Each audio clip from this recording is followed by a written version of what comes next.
Hare Krishna Krishna Krishna Hare Hare, Hare Ram Ram Ram Hare Hare. Hare Krishna Krishna Krishna Hare Hare, Hare Ram Ram Ram Hare Hare. Hare Krishna Krishna Krishna Hare Hare, Hare Ram Ram Ram Hare Hare. Hare Krishna Krishna Krishna Hare Hare, Hare Ram Ram Ram Hare Hare. Hare Krishna Krishna Krishna Hare Hare, Hare Ram Ram Ram Hare Hare. Hare Krishna Krishna Krishna Hare Hare, Hare Ram Ram Ram Hare Hare. Hare Krishna. Hare Krishna. Thank you. Hare Krishna. നന്നായിട്ട് ഹരേ കൃഷ്ണ മന്ത്രം sweet ആയിട്ട് ചോദിച്ചു. ഹരേ കൃഷ്ണ മാതാജി പ്രണാമം. ഹരേ കൃഷ്ണ മാതാജി. ഹരേ കൃഷ്ണ മാതാജി പ്രണാമം. ചക്ഷുരുന്മീലിതം യേന തസ്മൈ ശ്രീ ഗുരവേ നമഃ. ശ്രീ ചൈതന്യ മനോഭീഷ്ടം സ്ഥാപിതമേന ഭൂതലേ സ്വയം രൂപകഥാ മഹ്യം ദദാതി സ്വപദാന്തികം. വന്ദേഹം ശ്രീഗുരോ ശ്രീയുതപദകമലം ശ്രീഗുരുൻ വൈഷ്ണവാംശ ശുദ്ധൂപം സാദരജാതം സഹഗണ രഘുനാഥാന്വിതം തം സജീവം സാദ്വൈതം സാവധൂതം പരിജനസഹിതം കൃഷ്ണ ചൈതന്യ ദേവം ശ്രീരാധാ കൃഷ്ണപാദാൻ സഹഗണ ലളിതാ ശ്രീ വിശാഖാന്വിതാംശ. നമോ വിഷ്ണുപാദായ കൃഷ്ണപ്രേഷ്ഠായ ഭൂതലേ ശ്രീമതേ ഭക്തിവേദാന്ത സ്വാമിനി നാമിനെ. നമസ്തേ സാരസ്വതേ ദേവേ ഗൗരവാണി പ്രചാരിണി നിർവിശേഷ ശൂന്യവാദി പാശ്ചാത്യദേശകാരിണേ. വാഞ്ചാകൽപതരുഭ്യശ്ച കൃപാസിന്ധുഭ്യേവ ച പതിതാനാം പാവനേഭ്യോ വൈഷ്ണവേഭ്യോ നമോ നമഃ. हे कृष्णा करुणा सिंधु दीनबंधु जगत्पदे गोपेश गोपिका कांता राधा कांत नमोस्तुते. सप्त कांचन गौरांगी राधे वृंदावनेश्वरी वृषभानुसुते देवी प्रणमामि हरिप्रिये. जय श्री कृष्ण चैतन्य प्रभु नित्यानंद श्री द्वैत गदाधर श्रीवासादि गौरभक्तवृंदा. हरे कृष्णा कृष्ण कृष्ण हरे हरे, हरे राम राम राम हरे हरे. हरे कृष्णा शिष्यादा ഗോവിന്ദ് മന്ദിർ ഇസ്കോൺ ബാംഗ്ലൂരിന്റെ ഷോർട്ട് ഭാഗവതം ക്ലാസ്സിലേക്ക് എല്ലാ ഭക്തന്മാർക്കും സ്വാഗതം. ഓം നമോ ഭഗവതേ വാസുദേവായ, ഓം നമോ ഭഗവതേ വാസുദേവായ, ഓം നമോ ഭഗവതേ വാസുദേവായ. നിഗമകൽപതരോർഗളിതം ഫലം സുഖമുഖാദമൃതദ്രവ സംയുതം പിബത ഭാഗവതം രസമാലയം മുഹുരഹോ രസികാ ഭുവി ഭാവുകാഃ. നാരായണം നമസ്കൃത്യ നരം ചൈവ നരോത്തമം ദേവീം സരസ്വതീം വ്യാസം തതോ ജയമുദിരയേത്. നഷ്ടപ്രായേഷു ഭദ്രേഷു നിത്യം ഭാഗവത സേവയാ ഭഗവതി ഉത്തമ ശ്ലോകേ ഭക്തിർഭവതി നൈഷ്ഠികീം. കൃഷ്ണായ വാസുദേവായ ദേവകീ നന്ദനായ ച നന്ദഗോപകുമാരായ ഗോവിന്ദായ നമോ നമഃ. ഹരേ കൃഷ്ണ മദേകബന്ധു മദ്ഗുരു മന്മഹാദന മൻഷ്ടാരകമദ്ഭാഗ്യാമദാനന്ദാനമോസ്തേ ഗ്രന്ഥ ശ്രീമദ് ഭാഗവതം കി ജയ.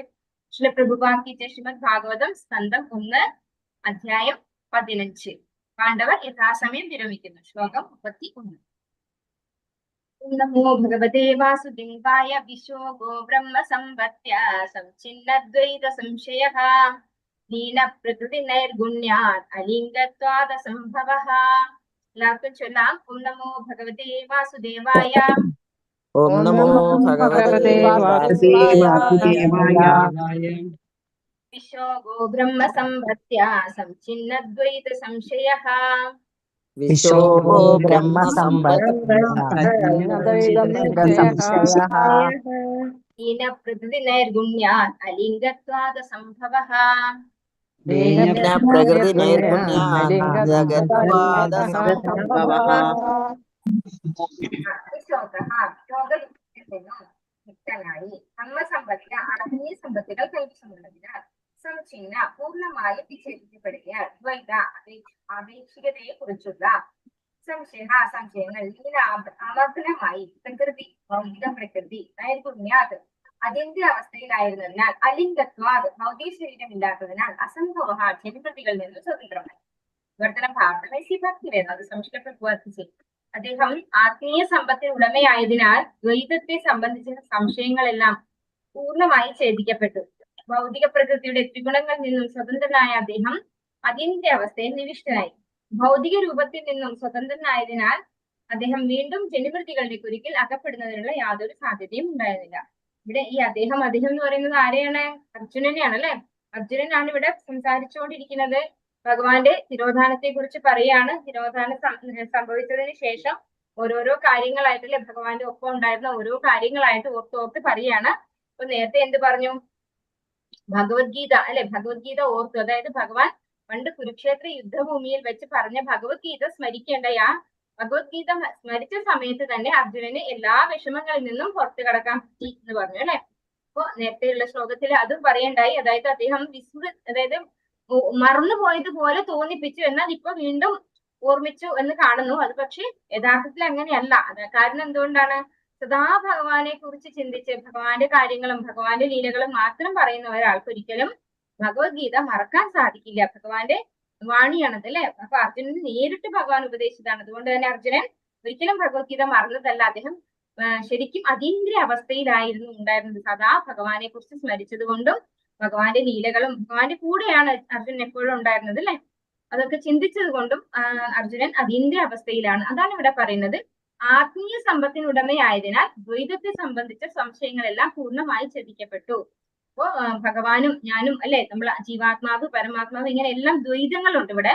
അപ്പൊ ഈ ദ്വൈതമായിട്ടുള്ള എല്ലാ സംശയങ്ങളും പൂർണ്ണമായിട്ട് ഛേദിക്കപ്പെട്ടു എന്നാണ് പറയുന്നത്. ഭൗതിക പ്രകൃതിയുടെ ത്രിഗുണങ്ങളിൽ നിന്നും സ്വതന്ത്രനായ അദ്ദേഹം അതീന്ദ്രിയ അവസ്ഥയിൽ നിവിഷ്ടനായി. ഭഗവാനെ കുറിച്ച് സ്മരിച്ചത് കൊണ്ട് അദ്ദേഹം അതീന്ദ്രിയ അവസ്ഥയിൽ നിവിഷ്ടനായി.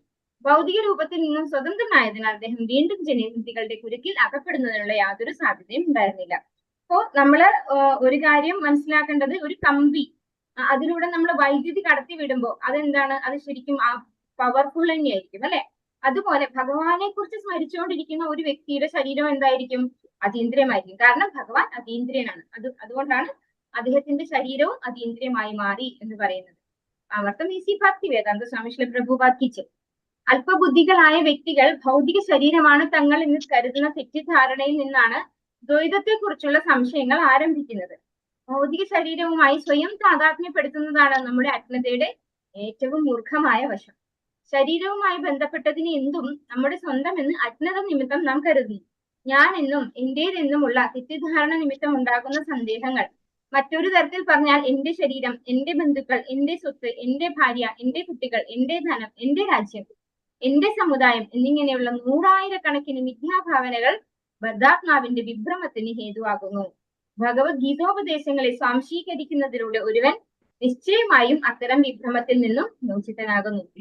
കാരണം തന്റെ സ്വത്തും ഉൾപ്പെടെ സർവസ്വം പരമദിവ്യോത്തമ പുരുഷനായ വാസുദേവനാണ്, ഭഗവാൻ ശ്രീകൃഷ്ണനാണ് എന്ന അറിവാണ് യഥാർത്ഥ ജ്ഞാനം. അപ്പൊ ഭഗവത്ഗീതയിൽ തന്നെ ഭഗവാൻ പറയുന്ന ശ്ലോകാണ് മമൈവാംശോ ജീവലോകേ ജീവഭൂത സനാതനഃ. അപ്പൊ നമ്മൾ ഈ എന്റെ ശരീരം, എന്റെ ബന്ധുക്കൾ, എന്റെ സ്വത്ത്, എന്റേത് എന്ന് പറയുമ്പോ ശരിക്കും ഞാൻ ആരുടെയാണ്? ഞാൻ ഭഗവാന്റെയാണ് അല്ലെ. അപ്പൊ എന്റേതെല്ലാം ആരുടെയാണ്? ഭഗവാന്റെയാണ്. അതുപോലെ ഈശോപനിഷത്തിലും പറയുന്നു ഈശാവാസ്യമിദം സർവം ജഗത്യാം ജഗത്ത് അല്ലെ. എല്ലാം ഭഗവാന്റെ സ്വത്താണെന്ന് നമ്മൾ മനസ്സിലാക്കുന്നു. അപ്പൊ ഇത് അറിഞ്ഞു കഴിഞ്ഞാൽ എന്തില്ല? ഞാനെന്നും എന്റേതെന്നുമുള്ള ഒരു ചിന്താഗതി നമുക്ക് ഉണ്ടാവില്ല. ഈ ശരീരബോധത്തിലുള്ള ഒരു ചിന്താഗതി നമുക്ക് ഉണ്ടാവില്ല. അപ്പൊ അതാണ് അർജുനനും സംഭവിച്ചത്. അർജുനൻ എന്റേത്, ഞാൻ എന്നുള്ളൊരു തോന്നലിൽ നിന്ന് പുറത്തു കടക്കും. സർവ്വതും അവിഭാജ്യ ഘടകങ്ങൾ എന്ന നിലയിൽ അവിടുത്തെ ശക്തിയുടെ ആവിഷ്കാരങ്ങളാണ്. ശക്തിയും ശക്തിമാനും അഭിന്നങ്ങളാണ്. ആകയാൽ ദ്വൈതം എന്ന സങ്കല്പം പരിപൂർണ ജ്ഞാനം പ്രാപ്തമാക്കിയ ഉടൻ തന്നെ ഇല്ലാതെയാകുന്നു. അതായത് നമ്മൾ ഈ ഭൗതിക പ്രകൃതി എന്ന് പറയുന്നത് ഭഗവാൻ തന്നെ ഭഗവത്ഗീതയിൽ പറഞ്ഞിരിക്കുന്നു. ഓർമ്മയുണ്ടോ ആർക്കെങ്കിലും ആ ശ്ലോകം? ഭൂമിരാപൂനലോ വായു മനോബുദ്ധിരേവച അഹങ്കാരമിതീയം മേ ഭിന്ന പ്രകൃതി അഷ്ടത. ഭിന്ന പ്രകൃതി അഷ്ടത. ഭഗവാന്റെ അഷ്ടമ പ്രകൃതിയാണ് ഈ ഭൂമി, ജലം, അഗ്നി, വായു, ആകാശം. അപ്പൊ എല്ലാം എന്താണ്? ഭഗവാന്റെ ശക്തി തന്നെയാണ് അല്ലെ. ഭഗവാന്റെ ശക്തിയാണ്. അതുകൊണ്ടാണ് ഭഗവാൻ അത് പറഞ്ഞത് എന്റെ അഷ്ടമ പ്രകൃതിയാണ് അതെന്നാണ് പറഞ്ഞത്. അപ്പൊ അതാണ് നമ്മൾ ഈ ഭൗതിക പ്രകൃതിയിൽ കാണുന്ന എല്ലാം. അപ്പൊ എല്ലാം അതായത് ശക്തിയും ശക്തിമാനും അഭിന്നങ്ങളാണ്. എല്ലാം ഭഗവാന്റെ ശക്തി വിശേഷം തന്നെയാണ്. അതുകൊണ്ട് തന്നെ ഭഗവാൻ തന്നെയാണ്. എന്നാൽ പക്ഷെ അത് നമ്മള് മെറ്റീരിയലിസ്റ്റിക് ആയിട്ട് നമ്മൾ കാണുമ്പോൾ, ഭഗവാനെ ബന്ധപ്പെടുത്താതെ, ഭഗവാനെ കാണാതെ നമ്മൾ അതിനെ കാണുമ്പോൾ അത് എന്താകുന്നു? അത് മായയാൽ നമ്മളെ വ്യാമോഹിപ്പിക്കുകയാണ് ചെയ്യുക. നമ്മളെല്ലാം ഭഗവാനുമായിട്ട് കണക്ട് ചെയ്ത് കാണുമ്പോൾ എല്ലാം എന്താവും? അതീന്ദ്രിയമായി മാറും. എല്ലാത്തിൽ നിന്നും ഭഗവാൻ എടുത്തു മാറ്റി നമ്മൾ കാണുമ്പോൾ അതെല്ലാം എന്താവും? മെറ്റീരിയലിസ്റ്റിക് ആവും, ഭൗതികമായി മാറും. ആകയാൽ ദ്വൈതം എന്ന സങ്കല്പം പരിപൂർണ ജ്ഞാനം പ്രാപ്തമാക്കി ഉടൻ തന്നെ ഇല്ലാതെയാകുന്നു. നിപുണനായ അർജുനന് ഭഗവത്ഗീതോപദേശങ്ങളെ കൈക്കൊണ്ട ഉടൻ തന്റെ ശാശ്വത സഖാവായ ശ്രീകൃഷ്ണ ഭഗവാനെ കുറിച്ചുള്ള ഭൗതിക സങ്കല്പത്തെ തൽക്ഷണം ഉന്മൂലനം ചെയ്യാൻ കഴിഞ്ഞപ്പോ ഭഗവാൻ എന്ന് പറയുന്നത് ആ ഒരു ശരീരമല്ല എന്നുള്ള ഒരു ഒരു തിരിച്ചറിവിലേക്ക് അർജുനന് എത്താൻ സാധിച്ചു. ഭഗവാൻ തന്റെ രൂപം, നിർദ്ദേശങ്ങൾ, ലീലകൾ, ഗുണങ്ങൾ എന്നിങ്ങനെ ഭഗവാനുമായി ബന്ധപ്പെട്ട മറ്റെല്ലാ മുഖേന ഇപ്പോഴും തന്റെ മുന്നിൽ സന്നിഹിതനാണെന്ന് അർജുനന് സാക്ഷാത്കരിക്കാൻ കഴിഞ്ഞു. അപ്പൊ ഭഗവാൻ എല്ലായിടത്തും ഉണ്ട്, അല്ലെ? സർവ്വവ്യാപിയാണ് ഭഗവാൻ. ഭഗവാന് നമ്മുടെ കണ്ണിന് മുന്നിൽ നിന്ന് അപ്രത്യക്ഷമായി എന്ന് മാത്രമേ ഉള്ളൂ. ബാക്കി എല്ലാറ്റിലും, എല്ലാ ശക്തി വിശേഷ എല്ലാം ഭഗവാന്റെ തന്നെ ശക്തിയാണ്. ആ ഒരു തിരിച്ചറിവാണ് അർജുനന് കിട്ടിയത്. തന്റെ മിത്രമായ ശ്രീകൃഷ്ണ ഭഗവാൻ ഇപ്പോഴും തന്റെ സമക്ഷം വ്യത്യസ്തങ്ങളായ അദ്വയമായ ശക്തികളിൽ അതീന്ദ്രിയമായി സന്നിഹിതനാണെന്ന് സാക്ഷാത്കരിക്കുവാൻ അർജുനന് കഴിഞ്ഞു. മാത്രമല്ല കാലദേശങ്ങൾക്ക് അധീനമായി മറ്റൊരു ശരീരമാറ്റത്താൽ ഭഗവത് സംസർഗം പ്രാപ്തമാകുമെന്ന പ്രശ്നമേ ഉദിക്കുന്നില്ല എന്നും അദ്ദേഹം മനസ്സിലാക്കി. പരിപൂർണ ജ്ഞാനം പ്രാപ്തമാകുന്നതിലൂടെ ഒരുവന് ഈ വർത്തമാന ജീവിതത്തിൽ പോലും ഭഗവത് ശ്രവണം, കീർത്തനം, സ്മരണം, അർച്ചനം എന്നിവയിലൂടെ സദാ ഭഗവത് സംസർഗത്തിൽ വർത്തിക്കുവാൻ കഴിയുന്നു. ഇപ്പൊ നമുക്ക് എല്ലാ സമയവും ഭഗവാനെ സ്മരിച്ചുകൊണ്ട്, ഭഗവാന്റെ നാമം ജപിച്ചുകൊണ്ടും ഭാഗവതം കേൾക്കുക, അതുപോലെ ഭാഗവതം പാരായണം ചെയ്യുക, അതുപോലെ ഭഗവാന്റെ തിരുനാമം ജപിക്കുക, മറ്റുള്ളവരിൽ നിന്ന് ഭഗവാന്റെ കഥകൾ കേൾക്കുക, ഇങ്ങനെ നമുക്ക് സദാസമയം ഭഗവാന്റെ കീർത്തനങ്ങൾ ചൊല്ലുക, ഭഗവാനെ ആരാധന ചെയ്യുക, ഭഗവാനെ കുറിച്ച് സ്മരിക്കുക, ലീലകളൊക്കെ സ്മരിക്കുക. ഇങ്ങനെ നമുക്ക് സദാ ഭഗവാന്റെ കൂടെ ഇരിക്കാൻ സാധിക്കും. ഒരിക്കലും ഭഗവാൻ ഇൻ പേഴ്സൺ ആയിട്ട് നമ്മുടെ മുന്നിൽ വന്നിരിക്കണം എന്നുള്ള നിർബന്ധം ഇല്ല. സദാ നമ്മൾ ഈ കാര്യങ്ങളൊക്കെ ചെയ്തു കഴിഞ്ഞാൽ നമ്മൾ ആരുടെ കൂടെയാണുള്ളത്? സദാ ഭഗവാന്റെ കൂടെയാണുള്ളത്, അല്ലെ? ഭഗവാന്റെ ഭക്തന്മാരെ കുറിച്ച് കേൾക്കുന്നതും ഒക്കെ എന്താണ്? ഭാഗവതത്തിലെ എല്ലാ ഭാഗവും ഭഗവാനെ സംബന്ധിക്കുന്നത് തന്നെയാണ്. ഭഗവത് ശ്രവണത്തിലൂടെ ആരംഭം കുറിക്കുന്ന ഭക്തിയുത സേവന പ്രക്രിയ മുഖേന അദ്വയനായ ഭഗവാനെ അഥവാ നിരപേക്ഷനും പരിപൂർണനുമായ ഭഗവാനെ മനസ്സിലാക്കുക വഴി ഈ വർത്തമാന ജീവിതത്തിൽ പോലും ഒരുവന് ഭഗവാനെ ദർശിക്കുവാനും ഭഗവത് സാന്നിധ്യം അനുഭവിക്കുവാനും കഴിയുന്നു. അപ്പൊ ആദ്യത്തെ സ്റ്റെപ്പാണ് എന്ത്? ശ്രവണം, അല്ലെ? ശ്രവണം, കീർത്തനം, വിഷ്ണു സ്മരണം എന്നാണ് പറയുന്നത്, അല്ലെ? ശ്രവണമാണ് ഫസ്റ്റ് സ്റ്റെപ്പ്. അങ്ങനെ ഏതെങ്കിലും ഒരു ഭക്തിയുത സേവനം ചെയ്താൽ തന്നെ എന്താണ്? ഭഗവത് പ്രാപ്തി ഉണ്ടാവും. അപ്പൊ പിന്നെ എല്ലാം ചെയ്തു കഴിഞ്ഞാലോ, അല്ലെ? നവവിധ ഭക്തി നമ്മൾ ചെയ്യുകയാണെങ്കിൽ തീർച്ചയായിട്ടും അംബരീഷ് മഹാരാജാവൊക്കെ ഉദാഹരണമാണ്. അപ്പൊ അങ്ങനെ ആരംഭം കുറിക്കുന്ന ആ ഭഗവാനെ കുറിച്ച് കേട്ട് നമ്മൾ ഭഗവാനെ മനസ്സിലാക്കാൻ ശ്രമിക്കുമ്പോ അപ്പൊ തന്നെ നമുക്ക് ഭഗവാനെ ദർശിക്കാൻ കഴിയും എന്നാണ് പറയുന്നത്. ഭഗവത് സാന്നിധ്യം അനുഭവിക്കാൻ കഴിയും. നമുക്ക് നമ്മുടെ കൂടെ ഭഗവാൻ ഉള്ളതായിട്ട് ബോധ്യപ്പെടുന്നു. ഭഗവാന്റെ തിരുനാമ ജപം കൊണ്ട് മാത്രം ഒരുവന് പരിശുദ്ധ അവബോധമാകുന്ന ദർപ്പണത്തിലെ പൊടിപടലങ്ങൾ തൽക്ഷണം കഴുകിക്കളയാൻ കഴിയുന്നു എന്നും അപ്രകാരം അഴുക്കകറ്റിയ ഉടൻ ഒരുവൻ എല്ലാവിധ ഭൗതിക അവസ്ഥകളിൽ നിന്നും തൽക്ഷണം സ്വതന്ത്രനാകുന്നു എന്നും ശ്രീ ചൈതന്യ മഹാപ്രഭു പറയുന്നു. അപ്പോ കണ്ണാടിയിൽ പറ്റിയിരിക്കുന്ന പൊടി കളയുന്നത് പോലെ നമ്മള് നാമം ജപിക്കുമ്പോൾ നമ്മുടെ ഉള്ളിലുള്ള എല്ലാ മാലിന്യങ്ങളും ഇല്ലാതെയാവുകയാണ് ചെയ്യുന്നത്. കണ്ണാടിയിലെ പൊടി കളഞ്ഞു കഴിഞ്ഞാൽ എന്താ സംഭവിക്കുക? നമുക്ക് നമ്മളെ അതിൽ വ്യക്തമായിട്ട് കാണാൻ സാധിക്കും, അല്ലെ? അപ്പൊ അതുപോലെ നമ്മുടെ മനസ്സിലുള്ള എല്ലാ മാലിന്യങ്ങളും കളഞ്ഞു കഴിഞ്ഞാല് നമുക്ക് ശരിക്കും യഥാർത്ഥത്തിൽ ഞാൻ ആരാണെന്നും ഭഗവാൻ ആരാണെന്നും ഞാനും ഭഗവാനും തമ്മിലുള്ള ബന്ധം എന്താണെന്നും വ്യക്തമായിട്ട് മനസ്സിലാക്കാൻ സാധിക്കുന്നു. കാര്യം ചൈതന്യ മഹാപ്രഭു പറഞ്ഞിട്ടുള്ളതാണ്. ഭൗതിക അവസ്ഥകളിൽ നിന്നും സ്വതന്ത്രനാവുക എന്നാൽ ആത്മാവിനെ മുക്തമാക്കുക എന്നർത്ഥം. ആകയാൽ ഒരുവൻ പരിപൂർണ ജ്ഞാനത്തിൽ സ്ഥിതനായ ഉടൻ തന്നെ ജീവിതത്തെ സംബന്ധിച്ച അവന്റെ ഭൗതിക സങ്കല്പങ്ങൾ ദൂരീകരിക്കപ്പെടുന്നു. അഥവാ ജീവിതത്തെ സംബന്ധിച്ച മിഥ്യാധാരണയിൽ നിന്നും അവൻ പുറത്തു വരുന്നു. അങ്ങനെ ആത്മീയ സാക്ഷാത്കാരത്തിൽ പരിശുദ്ധ ആത്മാവിന്റെ പ്രവൃത്തികൾ പുനരുദ്ധരിക്കപ്പെടുന്നു. സത്വം, രജസ്, തമസ് എന്നീ ഭൗതിക പ്രകൃതിയുടെ ത്രിഗുണങ്ങളുടെ പ്രത്യാഘാതങ്ങളിൽ നിന്നും ഒരുവൻ സ്വതന്ത്രനായി തീരുകയാലാണ് ജീവാത്മാവിന്റെ ഈ പ്രായോഗിക സാക്ഷാത്കാരം സാധ്യമാകുന്നത്. ഇപ്പൊ നമ്മൾ ഈ 3 ഗുണങ്ങളിൽ നിന്ന് പുറത്ത് കടക്കണം. ഭഗവത്ഗീത 2-ാമത്തെ അധ്യായം കംഫർട്ട് വാങ്ങിക്കാത്തുണ്ട് എവിടെ? ഭഗവത്ഗീത 2-ാമത്തെ അധ്യായത്തിൽ തന്നെ ഭഗവാൻ പറഞ്ഞു കൊടുക്കുന്നുണ്ട് അർജുനന്, അല്ലെ? നമ്മള് ഈ 3 ഗുണം അർജുന, നീ 3 ഗുണത്തിന്റെയും എബവ് ആയി മാറണം. നിർദ്വന്ദ്വോന്ന് ശ്ലോകം ഓർമ്മയില്ല. നിർദ്വന്ദ്വോ തുടങ്ങുന്ന ആ ഒരു ശ്ലോകാണത്.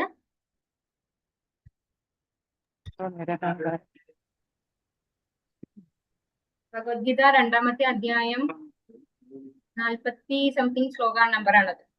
44 സംശയം, ഓർമ്മയില്ല ഇപ്പൊ. അപ്പൊ അതിൽ പറയുന്നുണ്ട് ഭഗവാൻ, നീ ഈ 3 ഗുണങ്ങൾക്ക് ഉപരിയാകണം അർജുന. അതാണ് ഇവിടെ പറയുന്നത്. നമ്മൾ സത്ത്, രജസ്, തമസ് ഈ 3 ഗുണത്തിൽ ഇരിക്കുമ്പോൾ ആ ഗുണത്തിനനുസരിച്ചുള്ള പ്രവർത്തനമാണ് നമ്മൾ ചെയ്യുന്നത്. വിശുദ്ധ സത്വഗുണത്തിലാണ് ആരുള്ളത്?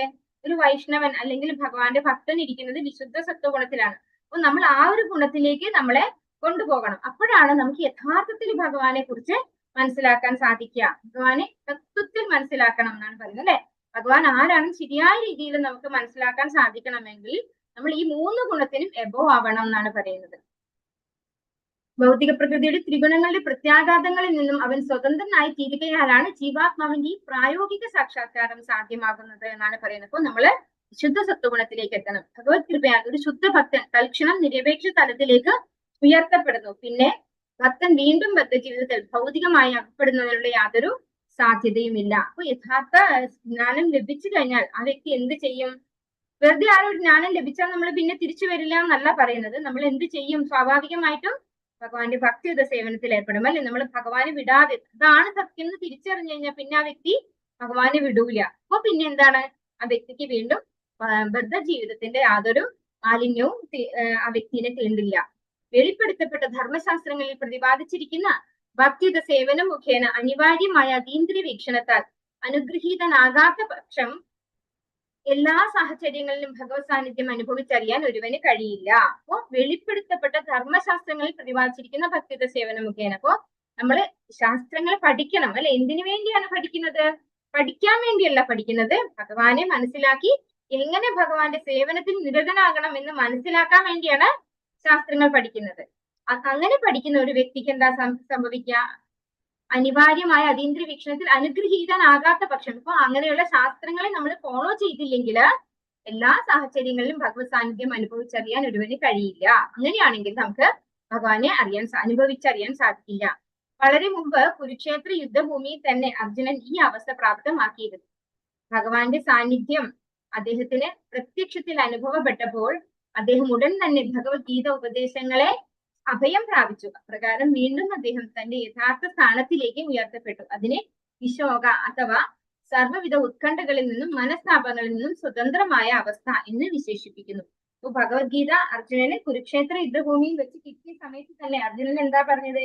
കരിഷ്യേ വചനം തവഹ, അല്ലെ? ഭഗവാന്റെ വാക്ക് അതേപടി ഞാൻ വിശ്വസിക്കുന്നു, അത് ഞാൻ ഫോളോ ചെയ്യുന്നു എന്ന് അർജുനൻ പറയണ്ടായി. അതേപോലെ ഇപ്പോഴും ഭഗവാന്റെ തിരോധാന സമയത്തും അർജുനൻ ആകെ വിഷമിച്ചു നിന്നപ്പോ ഭഗവത്ഗീത ജ്ഞാനത്തെ കുറിച്ച് ഓർത്തപ്പോ, ഭഗവാൻ പറഞ്ഞു തന്ന ആ ഒരു ജ്ഞാനത്തെ കുറിച്ച് ഓർത്തപ്പോ അദ്ദേഹത്തിന് മനസ്സിലായി ഭഗവാന്റെ ശരീരം ഇങ്ങനെ നമ്മുടെ കൺമുന്നിൽ കാണുന്ന ആ ഒരു രൂപം മാത്രമേ അപ്രത്യക്ഷമായിട്ടുള്ളൂ. പക്ഷെ ഭഗവാൻ എല്ലാറ്റിലും ഉണ്ട്, അല്ലെ? വിഭൂതി യോഗമൊക്കെ അർജുനൻ വ്യക്തമായിട്ട് കേട്ടതാണ്. അപ്പോ ഭഗവാൻ എല്ലാത്തിലും ഉണ്ട്, സർവ്വവ്യാപിയാണ് ഭഗവാൻ. തൽക്കാലം ഭഗവാൻ നമ്മുടെ കൺമുന്നിൽ നീ കാണുന്നില്ല എന്ന് മാത്രമേ ഉള്ളൂ. പക്ഷെ ഭഗവാൻ ഇവിടെ തന്നെ ഉണ്ടെന്ന് മനസ്സിലാക്കാൻ അർജുനന് സാധിച്ചു. അപ്പൊ അർജുനൻ ഏത് അവസ്ഥയിലെത്തി? വിശോക എന്ന് പറഞ്ഞാൽ ശോകമില്ലാത്ത അവസ്ഥ, അല്ലെ? ഉത്കണ്ഠകളൊന്നും ഇല്ലാത്ത, മനസ്താപങ്ങളൊന്നും ഇല്ലാത്ത സ്വതന്ത്രമായ അവസ്ഥ എന്നാണ് ഇതിനെ പറയുന്നത്. കാണാൻ പറ്റുന്നുണ്ടോ എല്ലാവർക്കും? ഹരേ കൃഷ്ണ. വാസുദേവായ നിശമ്യ ഭഗവൻ മാർഗം സംസ്ഥാപ്യത് കുലസ്വപതായ നികൃതാത്മാ യുധിഷ്ഠിരഃ. എല്ലാവർക്കും ചൊല്ലാം. ഓം നമോ ഭഗവതേ വാസുദേവായ.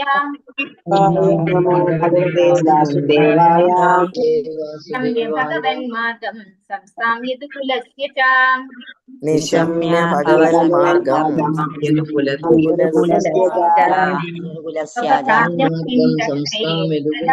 യുധിഷ്ഠിരഃ.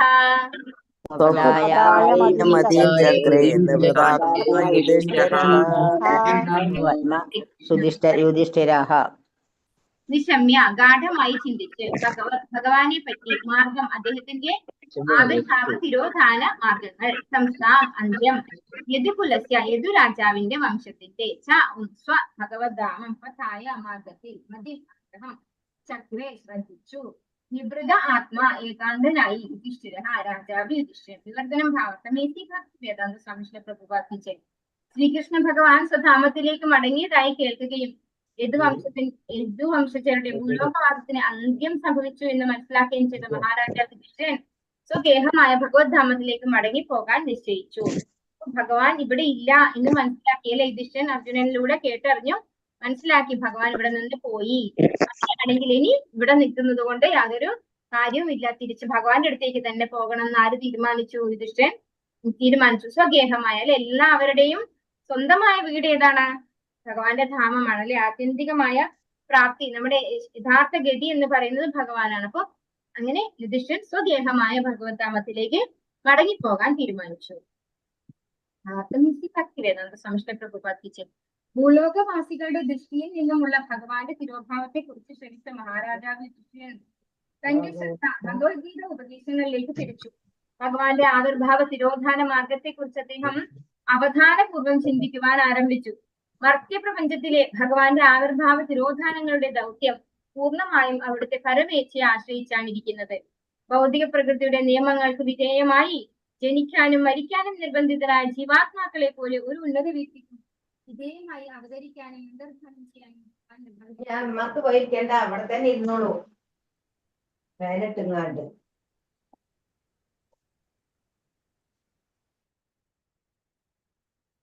ഇവിടെ എന്താ പറയുന്നത്? നമ്മുടെ പോലത്തെ ഒരു ജനന മരണമല്ല ഭഗവാൻ എന്ന് പറയുന്നത്. ഈ ഭൗതിക പ്രകൃതിയുടെ ഒരു ഭാഗമല്ല. ഭഗവാന്റെ അവതാരം എങ്ങനെയാണ്? ഭഗവാന്റെ അവതാരവും തിരോഭാവവും എങ്ങനെയാണ് വരുന്നത്? ഭഗവാൻ എപ്പോഴാണോ ഇച്ഛിക്കുന്നത് അപ്പൊ ആ ഇച്ഛിക്കുന്ന രീതിയിൽ, ഭഗവാൻ ആഗ്രഹിക്കുന്ന രീതിയിൽ വരും. അതുപോലെ തിരിച്ചു പോകുന്നതും ഭഗവാനാണ് തീരുമാനിക്കുന്നത്. മറ്റാരും അതിൽ തീരുമാനം എടുക്കാനില്ല. ഭഗവാന് ആരുടെ നിർബന്ധവും സ്വീകരിക്കേണ്ട ആവശ്യമില്ല. എപ്പോഴാണോ എനിക്ക് തിരിച്ചു പോകണം തോന്നും അപ്പൊ തിരിച്ചു പോകാം എന്നുള്ളതാണ് ഭഗവാന്റെ ആവിർഭാവ തിരോധാനങ്ങൾ. ഭഗവാന്റെ ആവിർഭാവ ഇവിടെ എന്താ പറയുന്നത്?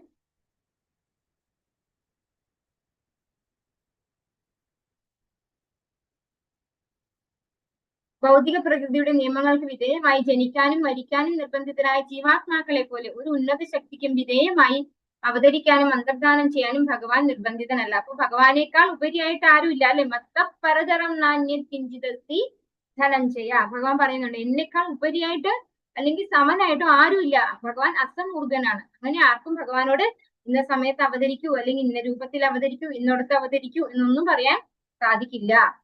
ഭഗവാന് താൻ ആഗ്രഹിക്കുമ്പോഴൊക്കെ എവിടെയും എല്ലായിടത്തും ആവിർഭവിക്കാൻ കഴിയും. ഇതിനാൽ മറ്റേതെങ്കിലും ഇടത്തിലുള്ള ഭഗവാന്റെ ആവിർഭാവ തിരോധാനങ്ങൾ ബാധിക്കപ്പെടുന്നില്ല. അദ്ദേഹം സൂര്യനെ പോലെയാണ്. മറ്റു സ്ഥലങ്ങളിലുള്ള തന്റെ സാന്നിധ്യത്തിന് യാതൊരു വിഘ്നവും വരുത്താതെ തന്നെ ഏത് സ്ഥലത്തും സൂര്യൻ സ്വയമേവം പ്രത്യക്ഷനാകുകയും അപ്രത്യക്ഷനാകുകയും ചെയ്യുന്നു. പശ്ചിമ രാജ്യങ്ങളിൽ അപ്രത്യക്ഷനാകാതെ തന്നെ സൂര്യൻ പ്രഭാതത്തിൽ ഭാരതത്തിൽ ഉദിച്ചു വരുന്നു.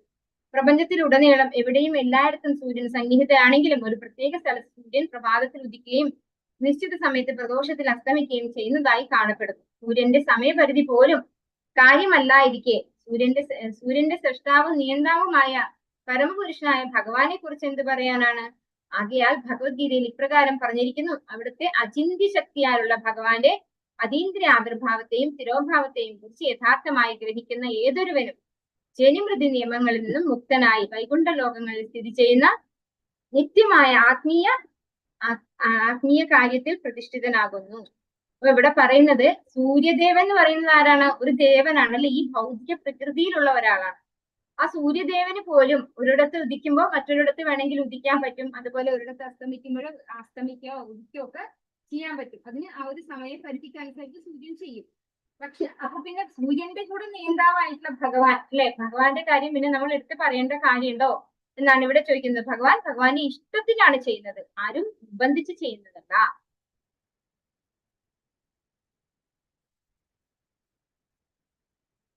അപ്പൊ ആ ഒരു കാര്യം, അതായത് ഭഗവാന്റെ ജന്മകർമ്മജമേ ദിവ്യം ഏവം യോവേതി തത്വതഃ തിക്വാ ദേഹം പുനർജന്മ നൈതി മാമേതി സോർജുന അല്ലെ. അങ്ങനെയുള്ള ഭഗവാന്റെ ആവിർഭാവ തിരോഭാവങ്ങളെ കുറിച്ച്, ഭഗവാന്റെ ലീലകളെ കുറിച്ച്, ഭഗവാന്റെ ജന്മകർമ്മങ്ങളെ കുറിച്ച്, അതൊക്കെ ദിവ്യമായിട്ടുള്ള അതീന്ദ്രിയമായിട്ടുള്ള കാര്യങ്ങളാണ്. അതിനെ കുറിച്ച് അറിയുന്ന ഒരു വ്യക്തിക്ക് ഈ ഭൗതിക ലോകത്ത് പിന്നെ വീണ്ടും ജനിക്കേണ്ട ആവശ്യമില്ല. അത്തരം മുക്താത്മാക്കൾക്ക് ജന്മ മൃത്യു ചിരാവ്യാധികളുടെ ക്ലേശങ്ങൾ ഇല്ലാതെ അവിടെ നിത്യമായി ജീവിക്കാൻ കഴിയും. ആത്മീയ ലോകത്തിൽ വാർദ്ധക്യം, രോഗം എന്നിവയും ഇല്ലാത്തതിനാൽ ഭഗവാനും അദ്ദേഹത്തിന്റെ അതീന്ദ്രിയ പ്രേമയുത സേവനത്തിൽ ശാശ്വതമായി നിരതരായിരിക്കുന്നവരും നിത്യയുഗനയുക്തരാകുന്നു. ആകയാൽ അവിടെ മരണവുമില്ല. മാത്രമല്ല, മരണമില്ലാത്തതിനാൽ അവിടെ ജനനവുമില്ല. ഭഗവാന്റെ ആവിർഭാവത്തെയും തിരോഭാവത്തെയും കുറിച്ച് യഥാർത്ഥമായി മനസ്സിലാക്കുക വഴി മാത്രം ഒരുവന് ശാശ്വത ജീവിതം എന്ന പരിപൂർണതാവസ്ഥ പ്രാപ്തമാക്കാൻ കഴിയുമെന്ന് നിഗമനം ചെയ്തിരിക്കുന്നു. ആയതിനാൽ മഹാരാജാവ് യുധിഷ്ഠിരനും ഭഗവത് ധാമത്തിലേക്ക് മടങ്ങിച്ചെല്ലുന്നതിനെ കുറിച്ച് പരിചിന്തിക്കുവാൻ ആരംഭിച്ചു. ഭഗവാൻ ഈ ഭൂമിയിലോ അല്ലെങ്കിൽ മറ്റേതെങ്കിലും മർത്യലോകത്തോ അവതരിക്കുന്നത് തന്നോടൊപ്പം ശാശ്വതമായി വസിക്കുന്ന നിത്യസേവകർ സമേതമാകുന്നു. ഭഗവത് ലീലകളെ പരിപോഷിപ്പിക്കുന്നതിൽ നിരതരായിരുന്ന യദുവംശജർ അവിടുത്തെ സന്തത സഹചാരികളാണ്. അതുപോലെ തന്നെയാണ് മഹാരാജാവ് യുധിഷ്ഠിരൻ, അദ്ദേഹത്തിന്റെ ഭ്രാതാക്കൾ, മാതാവ് തുടങ്ങിയവരും. ഭഗവാന്റെയും അവിടുത്തെ ശാശ്വത സേവകരുടെയും ആവിർഭാവ തിരോധാനങ്ങൾ അതീന്ദ്രിയങ്ങളാണ്. അതിനാൽ അവയുടെ ബാഹ്യ സവിശേഷതകളാൽ ഒരുവൻ വ്യാമോഹിതനാവരുത്. അപ്പൊ ഭഗവാന്റെ കൂടെ ഉള്ളവരൊക്കെയും ഭഗവാന്റെ കൂടെ ലീലകൾ ചെയ്യാൻ വന്നിട്ടുള്ളതാണ്. ഓരോരോ പോർഷൻ ഭഗവാന്റെ കൂടെ നിന്ന് അഭിനയിക്കാൻ അല്ലെങ്കിൽ ആ ഒരു റോള് ചെയ്യാൻ വേണ്ടി വന്നിട്ടുള്ളതാണ്. അപ്പൊ ഭഗവാൻ തിരിച്ചു പോയി കഴിഞ്ഞാൽ പിന്നെ അവർക്ക് എന്താണ് ഇവിടെ ചെയ്യാനുള്ളത്? ഒന്നും ചെയ്യാനില്ല അല്ലെ? അവർക്ക് തിരിച്ച് വീണ്ടും ഭഗവാൻ ഏത് ധാമത്തിലാണോ ഉള്ളത് അങ്ങോട്ട് പോയി ഭഗവാന്റെ ഒപ്പം ലീലകൾ ചെയ്യാൻ പറ്റും. അപ്പൊ അവരും ഇവിടെ നിന്ന് പോവാണ് ചെയ്യുക. അപ്പൊ അവരുടെ ആവിർഭാവ തിരോധാനങ്ങളും എന്താണെന്ന് പറയുന്നു? അതീന്ദ്രിയമാണെന്ന് പറയുന്നു.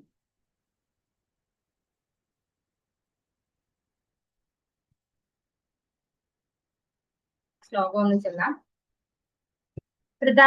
പ്രദാപ്യനുശ്രുത്യ ധനഞ്ജയോദിതം നാശം യദൂനാം ഭഗവദ്ഗതിം ച താം ഏകാന്ത ഭക്ത്യാ ഭഗവത്യതോക്ഷജേ നിവേശിതാത്മോ പരരാമ സംസ്കൃതേഃ. എല്ലാവർക്കും ചൊല്ലാം. ഓം നമോ ഭഗവതേ വാസുദേവായ.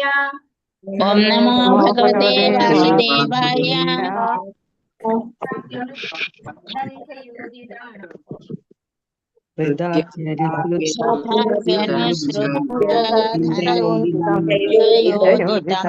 നാശം ഭഗവദ്ഗതിം ച താം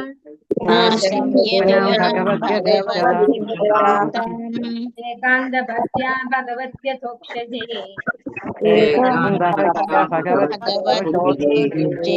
നിവേശിതാത്മോ പരരാമ സംസ്കൃതേഃ.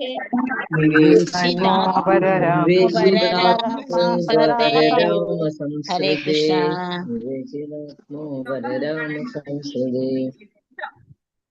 ഇത് നാളെ മാതാജി ഇതെടുത്ത് തീരില്ല. സമയമായി. ഹരേ കൃഷ്ണ. ഹരേ കൃഷ്ണ. വാഞ്ചാകൽപതരൂപസ്യ കൃപാ സിന്ധുദേവതാ പതിതാനാം പാവനേഭ്യോ വൈഷ്ണവേഭ്യോ നമോ നമഃ. अनंत कोटि वैष्णव वृंद की जय, श्री प्रभुपाद की जय, गुरु महाराज की जय, नित्याय गौरव प्रेमानंदे. हरि हरि बोल. हरे कृष्णा. सर्वं श्री कृष्णार्पणमस्तु. हरे कृष्णा.